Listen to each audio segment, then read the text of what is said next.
Halo, nama saya Cindy dari kelompok 3 ingin menjelaskan tentang sumber daya manusia dalam strategik perusahaan. Nah, sumber daya manusia adalah salah satu aset usaha yang berharga. Nah, sebelum memilih pegawai, perhatikan masalah kepribadian, kesetiaan, dan kemampuannya. Kalau usaha kita masih kecil, pilihlah pegawai yang serba bisa atau multitasking sehingga kita bisa menghemat anggaran. Ada baiknya kita sebaiknya mempelajari manajemen sumber daya manusia mencakup pada kapabilitas dari manajer dan karyawan yang berada di proyek atau usaha tersebut. Penelusuran aspek manajemen ini akan dimulai dari sisi yang paling dasar, dimulai dari karakter yang dimiliki oleh manajer dan para karyawan yang terlibat di sana, hingga sampai dengan latar belakang pendidikan dengan tidak mengecualikan kualitas universitas, institut, akademi yang pernah dijalani. Analisis Analisis karakter ini adalah untuk melihat apakah mereka memiliki jiwa berwirausaha atau tidak. Atau apa yang dilakukannya ini lebih daripada usaha ikut-ikutan karena melihat tren usaha yang berkembang pada saat itu, atau memang ia benar-benar memiliki konsep serta model pemikiran berwirausaha. Adapun dari segi edukasi adalah menyangkut dengan wawasan dan susunan administrasinya yang dimiliki, sehingga itu akan terlihat kualitasnya pada saat menjelaskan suatu masalah yang menyangkut dengan proyek atau usaha yang sedang dirintisnya. Dengan kemampuan penjelasan yang jauh lebih sistematis dan berbobot inilah ilmiah, apalagi jika pendidikan yang dimiliki adalah sesuai dengan proyek atau usaha yang sedang dibangun. Nah, untuk saat ini aku juga mau menjelaskan tentang pengertian dari sumber daya manusia menurut para ahli. Yang pertama adalah menurut Hasibuan, sumber daya manusia adalah kemampuan terpadu dari daya pikir dan daya fisik yang dimiliki individu. Yang kedua, menurut Faisal Rifai, sumber daya manusia adalah seseorang yang siap, mau, dan mampu memberi sumbangan usaha pencapaian tujuan organisasi.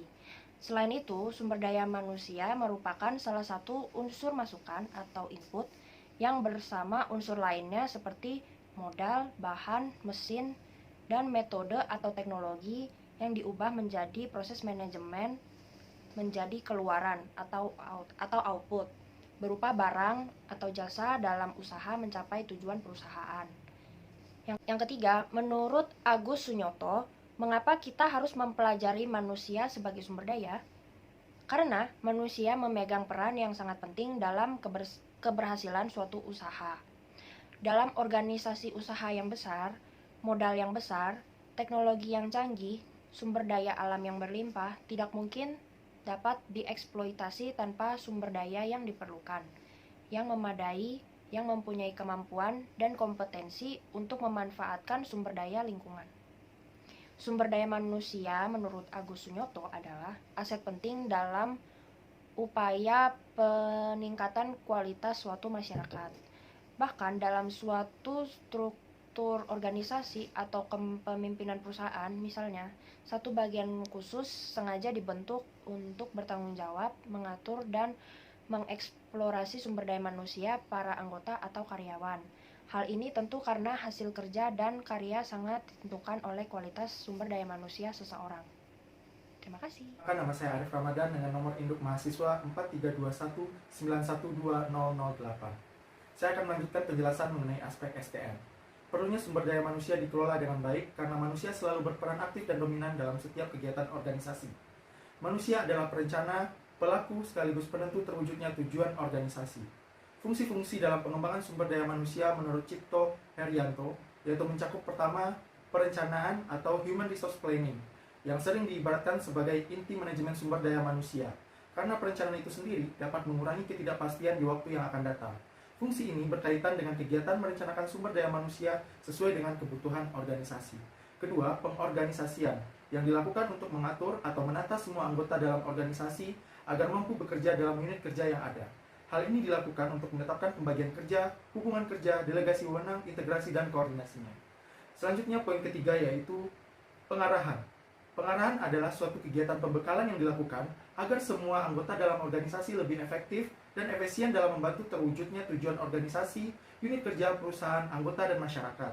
Keempat yaitu pengendalian, merupakan suatu kegiatan pemantauan yang dilakukan terhadap seluruh anggota dalam organisasi agar menaati peraturan-peraturan organisasi yang telah ditetapkan dan bekerja sesuai dengan rencana. Poin kelima yaitu pengadaan atau procurement, adalah suatu proses penarikan, seleksi, penempatan, orientasi, dan induksi untuk mendapatkan karyawan atau anggota organisasi yang sesuai dengan kebutuhan organisasi atau unit kerja. Poin keenam yaitu pengembangan, adalah suatu usaha yang dilakukan oleh organisasi untuk meningkatkan kemampuan teknis, teoritis, konseptual, dan moral sumber daya manusia dalam organisasi.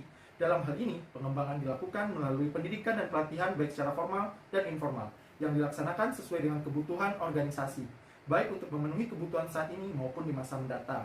Poin ketujuh yaitu kompensasi atau pemberian balas jasa, baik secara langsung maupun tidak langsung. Poin kedelapan yaitu pengintegrasian, merupakan suatu fungsi operasional yang dianggap sangat penting, karena kegiatan ini dilaksanakan untuk mempersatukan kepentingan organisasi dan kebutuhan sumber daya manusia, agar tercipta kerjasama yang serasi dan saling menguntungkan. Poin kesembilan yaitu pemeliharaan. Pemeliharaan dilakukan untuk meningkatkan kondisi fisik, mental, dan loyalitas sumber daya manusia, sehingga selalu mendukung tercapainya tujuan organisasi. Poin ke-10 yaitu kedisiplinan, merupakan salah satu fungsi manajemen sumber daya manusia yang terpenting dan kunci bagi terwujudnya suatu tujuan. Poin ke-11 yaitu pemberhentian. Pemberhentian yaitu merupakan putusnya suatu hubungan kerja seseorang dengan suatu organisasi. Selanjutnya, menurut Noto Atmojo, ruang lingkup pengembangan sumber daya manusia di dalam suatu organisasi mencapai 3 pokok kegiatan yang saling berkaitan, yaitu pertama, perencanaan sumber daya manusia, yang kedua yaitu pendidikan dan pelatihan sebagai upaya pengembangan sumber daya manusia, dan yang terakhir yaitu manajemen sumber daya manusia.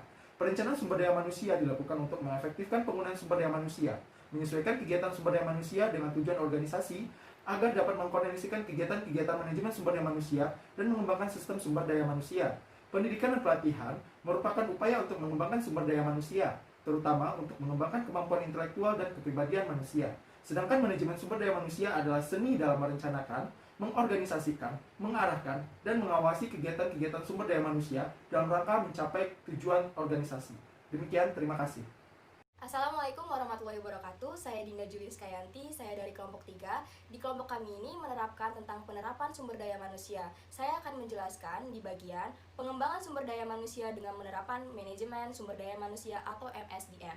Apa sih konsep MSDM? Manajemen sumber daya manusia atau MSDM merupakan bagian dari manajemen keorganisasian yang memfokuskan diri pada unsur sumber daya manusia. Tugasnya adalah membuat atau mengelola sumber daya manusia menjadi sumber daya manusia yang baik. Kita dapat menjelaskan tugas MSDM itu menjadi 3 fungsi, yaitu fungsi pertama, manajerial, yang isinya adalah perencanaan, pengorganisasian, pengarahan, dan pengendalian. Fungsi kedua adalah fungsi operasional, yang isinya adalah pengembangan, kompensasi, pengintegrasian, pemeliharaan, dan pemutusan hubungan kerja. Fungsi ketiga adalah kedudukan MSDM dalam pencapaian tujuan organisasi perusahaan secara terpadu. Bagian kedua adalah pengembangan MSDM atau manajemen sumber daya manusia. Pengembangan sumber daya manusia ini dapat dilaksanakan dengan 2 cara, yaitu pendidikan dan pelatihan yang berkesinambungan. Pendidikan dan pelatihan merupakan upaya untuk mengembangkan sumber daya manusia, terutama untuk mengembangkan kemampuan intelektual dan kepribadian sumber daya manusia itu sendiri. Pendidikan pada umumnya berkaitan dengan mempersiapkan calon tenaga kerja atau SDM yang digunakan oleh suatu organisasi, sedangkan pelatihan lebih berkaitan dengan peningkatan kemampuan atau keterampilan pekerjaan yang sudah menduduki suatu jabatan atau tugas tertentu. Jadi itu sangat beda. Kalau pendidikan itu ada dasarnya, kalau pelatihan itu ketika mereka sudah menduduki posisi mereka sendiri dan ingin dikembangkan menjadi sumber daya manusia yang lebih baik lagi. SDM sendiri merupakan investasi yang sangat teramat berharga bagi sebuah organisasi dan tentunya saja negara Indonesia yang perlu dijaga. Setiap organisasi harus mempersiapkan program yang berisi kegiatan yang dapat meningkatkan kemampuan dan profesionalisme sumber daya manusia itu sendiri, supaya organisasi tersebut bisa bertahan dan berkembang sesuai dengan lingkungan organisasi. Untuk mencapai produktivitas yang maksimum, organisasi harus menjamin dipilihnya tenaga kerja atau sumber daya manusia itu yang tepat dengan pekerjaan serta kondisi yang memungkinkan mereka bekerja secara optimal. Menurut Sadarmayanti, dalam Umar, ciri-ciri sumber daya manusia yang produktif adalah tampak tindakan konstruktif, percaya diri, mempunyai rasa tanggung jawab, memiliki rasa cinta terhadap pekerjaannya, mempunyai pandangan jauh ke depan, dan mampu menyelesaikan persoalan. Si Gian mengumpulkan bahwa ada 7 manfaat dari adanya pengembangan sumber daya manusia itu sendiri, yaitu yang pertama, meningkatkan produktivitas kerja. Artinya, dari pekerjaan kita ini, kita akan mendapatkan hasil yang lebih optimal dalam mengembangkan sumber daya manusia sendiri. Kedua, terwujudnya hubungan yang serasi antara atasan dan sumber daya manusia itu sendiri dengan tepat. Yang ketiga, tersedianya proses pengembalian keputusan yang tepat dan tepat. Yang keempat adalah meningkatkan semangat kerja seluruh anggota dalam organisasi. Yang kelima, mendorong sikap keterbukaan manajemen. Yang keenam, memperlancar jalannya komunikasi yang efektif. Yang tujuh, yaitu penyelesaian konflik secara fungsional. Shimamura mengatakan di dalam konsep sumber daya manusia terdapat juga filosofi, yaitu 1. Pegawai atau karyawan dipandang sebagai investasi jika dikelola dengan perencanaan yang sangat baik akan memberikan imbalan bagi organisasi dalam bentuk produktivitas yang lebih besar. Yang kedua, manajemen membuat berbagai kebijakan, program, dan praktik yang memuaskan bagi kebutuhan ekonomi maupun kebutuhan karyawan. Ketiga, manajemen menciptakan lingkungan kerja yang di dalamnya para pegawai didorong untuk menggunakan keahlian serta kemampuan semaksimal mungkin. Yang terakhir adalah program dan praktik personalia diciptakan dengan tujuan agar terdapat keseimbangan antara kebutuhan karyawan dan kebutuhan organisasi. Yang terakhir ini adalah untuk sumber daya manusia ini sendiri agar komunikasi dengan karyawan, dengan organisasi itu sendiri lebih baik lagi di masa akan depan. Semuanya, perkenalkan, nama saya Mutiara Nisa Maria. Kebetulan di sini saya mau menyampaikan materi aspek sumber daya manusia dalam kelayakan bisnis. Jadi kalau dalam manajemen strategik sendiri, aspek-aspek yang layak, aspek-aspek sumber daya manusia yang layak untuk sebuah bisnis itu perlu dianalisis. Nah, apa aja sih analisisnya? Yang pertama itu desain pekerjaan. Kenapa sih desain pekerjaan itu harus dianalisis? Karena bentuk perusahaan itu beda-beda kan ya, yang jasa bakal beda sama yang manufaktur. Di sini desain pekerjaan sangat dibutuhkan untuk lebih mudah mengelompokkan pekerjaan-pekerjaan yang ada di jasa, yang ada di manufaktur, karena basically memang sumber daya manusia di situ pasti bakal dipakai untuk hal-hal yang berbeda-beda. Yang kedua, deskripsi pekerjaan, job description ini jelas banget sih, karena desain pekerjaan yang sebelumnya sudah diatur, kita di sini jadi bisa mengelompokkan job description. Oh, karena si ini nanti pekerjaannya ini, si itu nanti pekerjaannya itu. Jadi semua yang dikerjakan udah jelas, itu tanggung jawab siapa, dan nggak ada menslak tugas lagi. Yang ketiga itu job value. Jadi tujuan dari job value sendiri itu untuk menentukan nilai jabatan dengan kapasitas orang yang diperlukan. Jadi nanti nilai jabatannya itu dihubungin sama mungkin penghasilan yang akan dia dapat, atau tunjangan terkait dari pekerjaan dia sendiri, termasuk bakal dapat jenjang karir yang mungkin sesuai dengan pekerjaan yang sedang dia lakoni. Kemudian yang keempat itu ada kapasitas sumber daya manusia. Kapasitas ini menentukan produktivitas dari si karyawannya itu sendiri. Jadi lebih related dengan poin-poin yang sebelumnya sih. Terus yang kelima itu ada recruitment atau perekrutan. Di sini yang kita tahu di sini itu tahap pertama banget dalam mencari sumber daya manusia. Jadi kalau dalam tahap ini sih sebenarnya harusnya kita selektif banget ya, karena ini menentukan SDM yang bakal kita ambil tuh yang kayak apa. Terus pihak perusahaan juga harus memberikan kriteria yang detail untuk orang-orang yang bakal mereka rekrut. Jadi nggak akan ada salah rekrut. Terus sumber daya manusia yang direkrut juga bisa tepat sasaran sesuai sama yang dibutuhin. Dan hal-hal yang harus diperhatiin itu, pertama itu kita harus ngasih kesempatan untuk semua orang. Dalam artian gini, orang-orang yang apply itu kan pasti mereka udah sadar, oh ini sesuai nih sama saya. ya udah yang udah apply kita lihat aja, kita kasih kesempatan tanpa harus memandang ras dan hal-hal lainnya sebenarnya nggak berkaitan sama performa dia ketika nanti dia kerja. Yang kedua itu pemberian kesempatan untuk wanita sih, karena nggak kita pungkiri memang nggak semua pekerjaan diharuskan untuk laki-laki.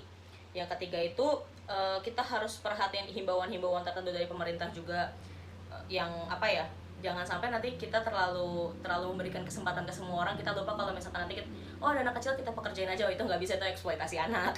Yang kan, terus kita lanjut ke poin 6 itu ada productivity. Di sini productivity itu apa ya, jadi kita harus perhatiin kayak tiap sumber daya manusia ini tuh punya kontribusi apa sih dalam pekerjaannya, terus yang dia lakuin tuh semua sesuai sama job description-nya atau enggak sih gitu. Itu harus diperhatiin ya, buat biar kerjaannya lebih efektif sih, jadi nggak terlalu bertele-tele dan makan waktu lama. Yang poin selanjutnya tuh ada training dan development. Ini lebih ke pelatihan soft skill sih yang menunjang pekerjaan. Sebenarnya nggak cuma soft skill sih, juga bisa jadi hard skill, kayak lebih ngasih hal-hal apa ya, hal-hal pengetahuan karyawan di luar dari pengetahuan akademik, terus etika bisnis, tata cara mungkin kita ngasih treatment ke klien, ke customer, yang lebih ke hal-hal kayak gitu sih. Ini penting banget karena kita kan kerja nggak cuma sendiri. Terus poin selanjutnya ada performance appraisal. Kalau ini sih biasanya dalam masa setahun ya, biasanya setahun.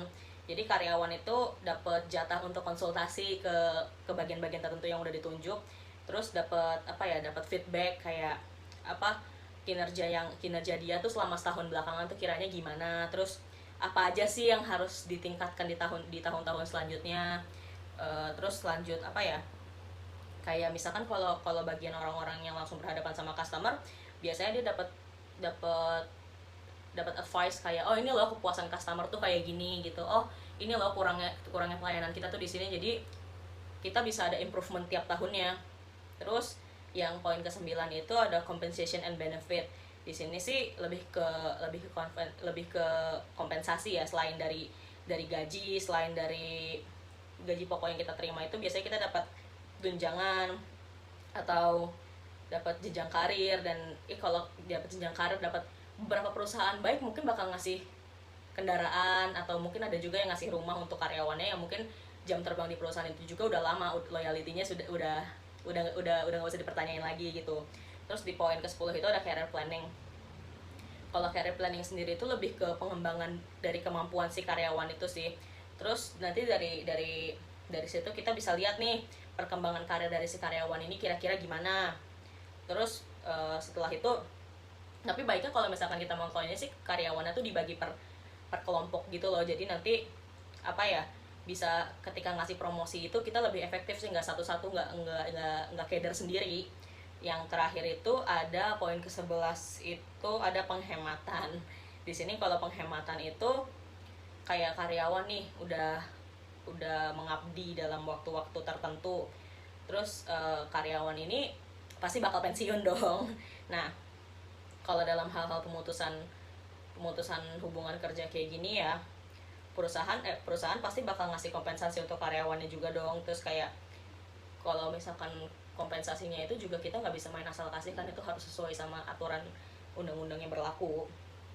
Terus kayak setelah putus kontrak kayak gini, kayak kita juga nggak bisa kayak oh ya udah bye, nggak bisa kayak gitu. Jadi kayak karyawan kita juga harus dikasih mungkin kayak wejangan ya, dikasih sejenis wejangan untuk memperluas cangkupan pekerjaan, kayak dikasih pengertian, oh dari sini nanti udah punya pengalaman banyak, cangkupan pekerjaan kamu bisa lebih luas kok, atau dengan kayak dirotasi lagi pekerjaannya, diputar lagi, atau kayak dikasih pemberdayaan atau partisipasi dalam manajemen sih. Sekian dari saya, kurang lebihnya mohon maaf. Terima kasih.